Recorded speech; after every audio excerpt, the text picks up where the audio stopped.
ఏదైనా తగ్గిన ఫీలింగ్ వచ్చిందా కేజెస్ కానీ లోపలికి వెళ్ళి నాకు ఏర్పడలే కానీ వీళ్ళు అంటారు బయటకు వస్తాం కదా సన్నగైనవరా సన్నగైనవరా, నాకు అసలు తెలియలేదు. సో పర్లేదు మొత్తం మీద అనుకున్నా.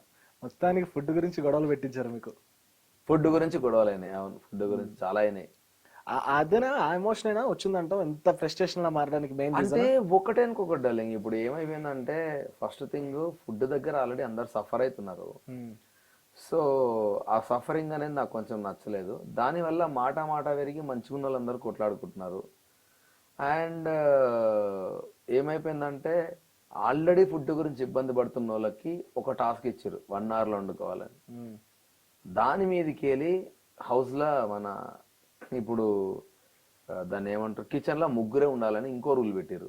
నేను ఫ్లిప్ అయిపోయాను. అసలు వండుకొని టాస్క్ పెడుతుర్రా, వండుకోకుండా ఉండడానికి టాస్క్ పెడుతుర్రా, ఏమైతుంది అసలు అని నేను ఫ్రస్ట్రేట్ అయిపోయాను. ఎందుకంటే అంతకుముందు 4 రోజులకి వెళ్ళి తిన్నదే తినుకుంటా అందరి కడుపులు కొంచెం అప్సెట్ చేసుకుని గ్యాస్ట్రిక్ ఇష్యూస్ పెరిగి కొంచెం సఫర్ అవుతా ఉన్నారు అందరూ చిన్న చిన్నగా. ఎందుకంటే ఒకటే చపాతీ పిండితోటి చపాతీ దోశలు 3 days తిన్నారు.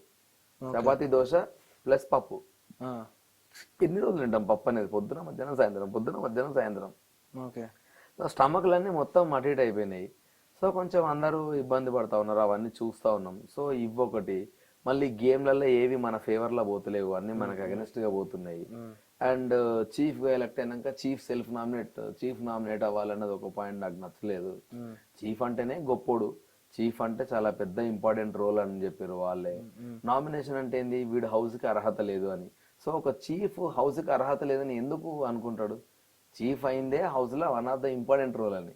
సో వాడు అర్హత లేదని ఎందుకు నామినేట్ చేసుకోవాలి? సో అట్లాంటి పాయింట్స్ నాకు నచ్చలేదు. సో అవి డిబేట్ కి దారి తీసినాయి. నేను అడుగుతున్న కొద్ది క్వశ్చన్స్ వస్తలేవు. అట్లా నాకు కొన్ని అగెనిస్ట్ గా జరుగుతూ ఉన్నాయి. నేను రూల్స్ పైన కూర్చున్నా గట్టిగా, కూర్చొని అది ఇట్లా మాట మాట మాట మాట పెరిగి అది ఫస్ట్ అవుట్ అయిపోతుంది. కానీ ఎన్ని సీజన్లు ఆవిడ బిగ్ బాస్ ని ఫస్ట్ తిట్టలేదు. తిట్టడం కాదు యాక్చువల్లీ, ఎందుకంటే అదే నేను చాలా సార్లు కెమెరాకి అడిగినా, నేను మంచిగా అడిగి అడిగి అడిగి అడిగి అడిగి ఫ్రస్ట్రేట్ అయిపోయి అరిచిన. నేను ఏంటి చెప్తలేరు, ఏంది అసలు నాకు అర్థం కాదు, ఎందుకు రెస్పాండ్ అయితలేరు, అది ఇది అని చెప్పేసి ఆ తర్వాత అరిచిన.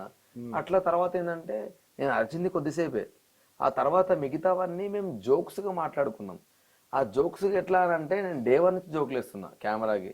బిగ్ బాస్ తిన్నావా, వద్దా, మంచిగా ఉందా, మంచి ఫుడ్ పెట్టిందా, ఇవాళ ఏముండింది నీకు, ఇట్లా కెమెరాకి మాట్లాడుకుంటూ వస్తున్నా. నేను అవన్నీ ప్లే చేయలేదు. సో అట్లనే అదే కాంటెక్స్ట్ లో అమ్మ బిగ్ బాస్ ఏం జోకులే, అమ్మ రూల్ వాళ్ళకి అర్థమవుతలే, ఇట్లా ఊరికే మజాక్ లో మాట్లాడుతా ఉన్నాం. కానీ ఒక సీరియస్ ఎలిమెంట్ అయింది కదా, దాని పక్కన ఈ ఫన్నీగా మాట్లాడిన అన్ని పక్కన పెట్టి ఒక ఎడిట్ చేసేసరికి ఇప్పుడు సీరియస్ పక్కన ఇమ్మీడియట్లీ కామెడీ వస్తే అది కూడా సీరియస్ అయిపోతుంది. సో అట్లా ప్రతి పదము నాది వీడు ఇంత అంటడా బిగ్ బాస్ అన్నట్టు వెళ్ళింది. కానీ ఆ కాంటెక్స్ట్, ఆ సరౌండింగ్, ఆ వైబ్, ఆ ఎన్విరాన్మెంట్ వేరే అన్నిటికీ. జోకులు వేసుకుంటూ అందరం తలా ఇంత జోకులు వేసుకుంటూ నవ్వుకుంటా ఉన్నాం. అందులో నేను తెలుగు అని కాబట్టి 2 జోకులు ఎక్కువ వేసాను, ఎందుకంటే నాకు అంత ఫ్లూయెంట్గా వస్తుంది. సర్కాజంగా నేను ఎక్కువ మాట్లాడుతూ ఉంటాను కాబట్టి నాకు కొంచెం ఎక్కువ వచ్చినాయి, అవి ఎక్కువ బయటకు వెళ్ళాయి. నా బాధ ఏముండే అంటే ఒక్కసారి నేను తప్పు మాట్లాడుతున్నాను తెలిసినప్పుడు నాకెందుకు పిలిచి కన్ఫెషన్ రూమ్కి వార్నింగ్ ఇవ్వలేదన్నది నాకు ఒక క్వశ్చన్.